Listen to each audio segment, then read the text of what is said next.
Today I want to talk about meal plans versus flexible dieting, or also known as IIFYM, or if it fits your macros.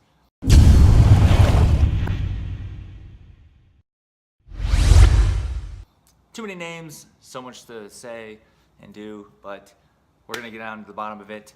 First off, I just want to start off by saying that whatever diet plan that you end up doing, whatever works for you is what matters most, okay? So whatever I'm about to say doesn't mean that one is more superior than the other. I will give you my opinion. However, you will develop your own opinion by the end of this video. So keep watching. Do not turn this off at all, okay? So moving forward, I'm gonna start off with meal plans. Meal plans is the typical meal plan. I'm sure you guys seen our videos before. What a meal plan usually looks like is when you have a list of meals eaten like meal 1, chicken and broccoli, meal 2, chicken and oatmeal, or whatever, I'm just naming stuff off here.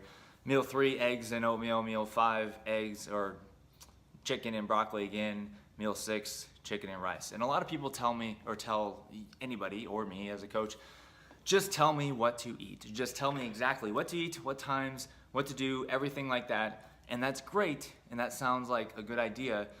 We've done that before. I've done it for years. We've done it with our coaching for, at one point. And the thing that we've come to the conclusion is that it doesn't work. It does not work, because 99% of the people that we give a meal plan to, which legally you're not supposed to do that unless you're an RD, by the way. But if you do it as like a sample, it's okay, or suggestions, it's a little bit different, but that's another topic. So 99% of the people that we give these meal plans to in the past, a lot of them don't do it. They don't even freaking know what to do. They don't know how to change their meal plan. They don't know how to do it. Even when you give them ideas and tidbits on what to do with flexible options, okay, they really don't know what the F they're doing, okay? Let's just be real. They don't know how to adjust, because if you come to meal 3 and you forgot your chicken and rice at home because you're in a big hurry to get to work and you forgot your lunch box or lunch bag, whatever the hell you want to call it, and all of a sudden you just don't have your meals with you. You just don't know what to do. So you just say the heck with it and you just eat whatever and call it a day. I'll just get back on it tomorrow, because you don't know what the frick to do, okay? So there's education behind it. You got to learn how to do it. These meal plans are just really cookie cutter-ish, and a lot of them are not tailored to you specifically, okay? They're just printed off from some random Joe Schmo that knows nothing about nutrition, that gave it to their friend who used it for some competition, who came in okay, did okay. All of a sudden they're saying it'll work for you, but really it's not your body type that might be, useful for this meal plan. So that's one thing. Meal plans are great for structure. Don't get me wrong. They're great for structure, to get an idea of how to structure your meals. That's a very positive thing and a very good thing to have, but you also have to know how to adjust and how to change things out as you go. So with flexible dieting, I'm a huge fan of flexible dieting. I like it because it's more sustainable in the end. It's more sustainable long term. When I've done a meal plan in the past, I gained 30 pounds within 10 days after the diet was done, okay? That's for another video. I'll talk about my story some other time. But that was a very miserable plan, doing this meal plan approach where it's just restricted to fish, chicken, rice, oatmeal, and some eggs, and that's really it. Like, it was just nothing, and like a lot of veggies. It was just pure disgusting. And I binged off of ice cream quite a bit, or sweets. I had a big sweet tooth. Still do, but not nearly like I used to before.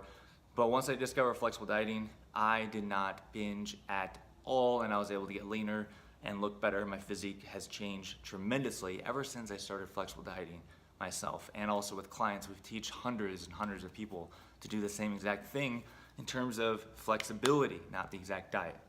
Okay, so flexible dieting is basically tracking and your macronutrients, which are your protein, carbs, and fats, to be able to fit within your numbers within a reasonable amount. So if you only have 50 grams of fat for the day, that doesn't mean you get to have pizza, Filiberto's, and going off in Chipotle and eating your face off. That does not give an excuse to do that stuff. Okay, so it adds flexibility to be able to add things into your diet and still feel like you're not dieting. So for example, I love ice cream. I'm able to fit ice cream in my diet every single day. Now, I don't get to eat a whole quart of it every day, okay? Let's be realistic. I don't get to eat a whole quart of it, but I get to eat maybe a serving or two of it and not feel like I'm killing myself to make progress. That's the difference with flexible dieting. It doesn't mean it's a given an invitation to eat nothing but junk food and shit all day, okay? That's not what it's for. It's for constructive flexibility so that way you can enjoy some food here and there, okay? Now you can create these meal plans based off your macronutrients if you wanted to have more structure and flexibility, but also be able to learn how to flexible diet and change things out as you go. So that's what the learning process is. Have you ever diet or done anything in your life where it was new, and once you learned it, you perfected it? Think of it as driving, okay? Driving. First time you drove, you're probably terrified. Probably terrified off your ass, like maybe you're gonna crash, I don't know. But when you're trying to take your test, you're just learning how to drive. And as soon as you figured out driving, now it's easy. So as you grow up and get older, driving's easy, okay? It's like second nature. So that's kind of the same concept, or maybe your job, for example, when you start a new job and you have to learn how to do the job, okay? It becomes easy. It's hard at first, but you have to dig in and learn. In order for you not to get fired, you have to do the job, effectively and well in order for you to keep your job and do well or maybe go up, whatever it is, okay? Think about it. Think about it.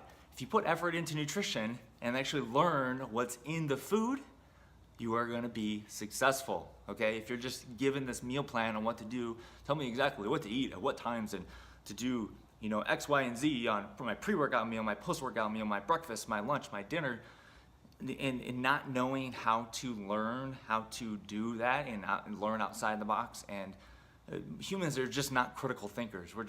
A lot of us are not. Like 99% of the population are not critical thinkers. We don't think outside the box.